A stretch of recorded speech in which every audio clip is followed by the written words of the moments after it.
नवरात्र आने वाला है और नवरात्र में सबसे ज्यादा माहौल अगर होता है तो वो गरबा पंडालों का होता है, गरबा आयोजनों का होता है।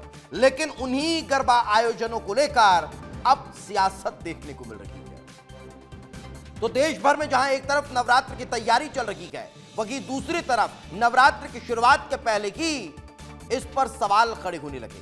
सवाल गरबा पंडालों में होते फिल्मी गानों पर फूहड़ नाच को लेकर है, गरबा पंडालों में फिल्मी गानों पर होती फूहड़ता को लेकर है। और यह सवाल मैं नहीं, बीजेपी की विधायक उषा ठाकुर उठा रही है। उन्होंने कहा है कि बेटियों को सजा धजाकर चौराहों पर नचाना बंद करो। इतना ही नहीं, बीजेपी विधायक ने यह भी कहा कि नवरात्र के पावन पर्व को अपमानित नहीं किया जाना चाहिए। क्या कहा, आपको सुनवाते हैं। हर व्यक्ति एक चौराहे में देवी माँ बिठाता और मोहल्ले की बेटियां इकट्ठी होकर नृत्य करती हैं। माँ की आराधना में लोग माँ को देखने आ रहे या कि कुछ और देखने आ रहे। ये तो जो बच्ची ड्रेसअप करके जा रही है उसके माता पिता और भाई की जिम्मेदारी है। हम सार्वजनिक स्थान पर जाए तो हमारी वेशभूषा से, हमारे सज-धज से सामने वाले के मन में सात्विक भाव का निर्माण होना चाहिए। तो जहां एक तरफ गरबे में क्या पहनना है क्या नहीं पहनना है इसकी बात हो रही है, तो वहीं दूसरी तरफ बीजेपी के कई नेताओं ने गैर हिंदुओं को इससे दूरी बनाने की हिदायत दे दी है। बीजेपी नेताओं का क्या कहना है, जरा वो भी सुन लीजिए। किसी भी लफ्ज आदि को नहीं छोड़ा जाएगा और जो इस प्रकार से योजना से टीका लगाकर नवरात्रि के हमारे गरबा पंडाल में आते हैं, हाटी बांधकर आते हैं, तिलक लगाकर आते हैं, केसरिया गमछा पहनकर आते हैं, उनको अब नहीं छोड़ा जाएगा। तो जो सनातनी हैं, जो हिंदू धर्म का पालन करते हैं, वो उन्हीं को तो गरबे में आना चाहिए। क्यों आते हैं दूसरे लोग? क्या मंदिर जाते हैं?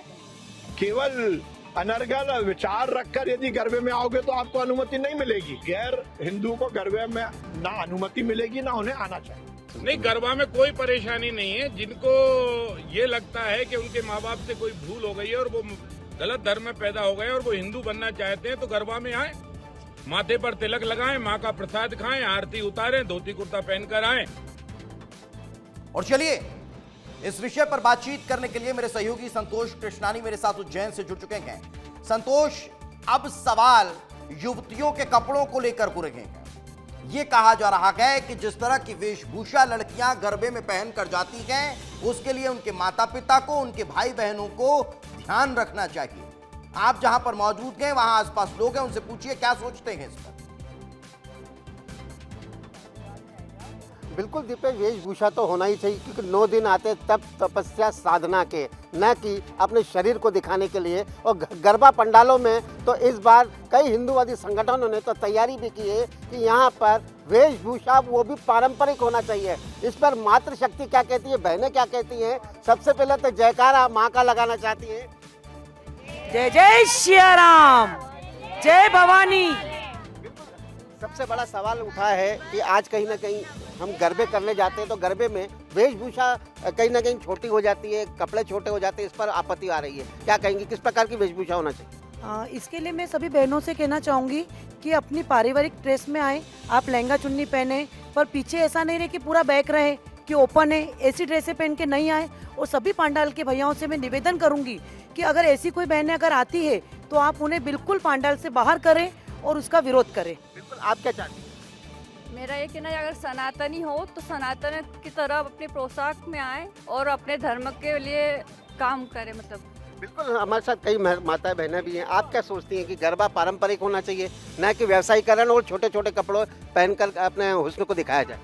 बिल्कुल, मैं आपकी बात से सहमत हूँ क्योंकि हम 9 दिनों में जो माँ भगवती की आराधना करते हैं, ये गरबा का आयोजन गुजरात से चला है जिसमें कहा जाता है कि माँ की आराधना नृत्य के साथ की जाती है। पर कहीं ना कहीं अब ये देखने में आ रहा है कि बच्चियाँ एक दूसरे मतलब कंपटीशन चल रहा है ड्रेसों का। मेरा समस्त मातृशक्ति से निवेदन करती हूँ कि बहनों, हमें हमारी वेशभूषा को नहीं भूलना, हमारी संस्कृति को नहीं भूलना है। हम माँ भगवती की आराधना करने आ रहे हैं। भगवती की आराधना के 9 दिन होते हैं, क्या कहती हैं आप, किस प्रकार की वेशभूषा होना चाहिए?